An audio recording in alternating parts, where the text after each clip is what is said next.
Guys, এই যে বিয়ের বাকি আছে আরো 4-5 দিন, কিন্তু বিয়ের গিফট এখন থেকে আসা শুরু হয়ে গেছে। তো এই গিফট গুলো একটা আন্টি পাঠাইছে, তোর কি ওই আন্টি অসুস্থ, বিয়েতে আসতে পারবো না, তো এই কারণে এই গিফট গুলো পাঠাইছে। তো চিন্তা করলাম যে বিয়ের আগেই ফিলে ফেলি। তো আসেন দেখি গিফট গুলোর ভিতরে কি আছে। হ্যাঁ,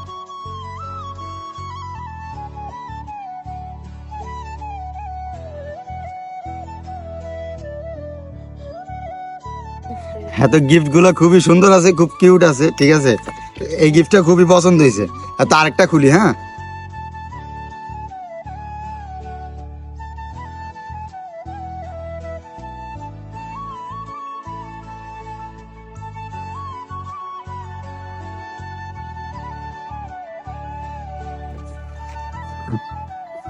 হ্যাঁ, তো এই গিফটটাও মোটামুটি সুন্দর হয়েছে।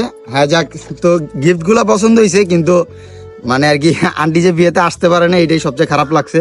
তো বিয়েতে আসলে আর একটু খুশি হইতাম। আর থ্যাংক ইউ সো মাচ এই গিফট গুলা পাঠানোর জন্য।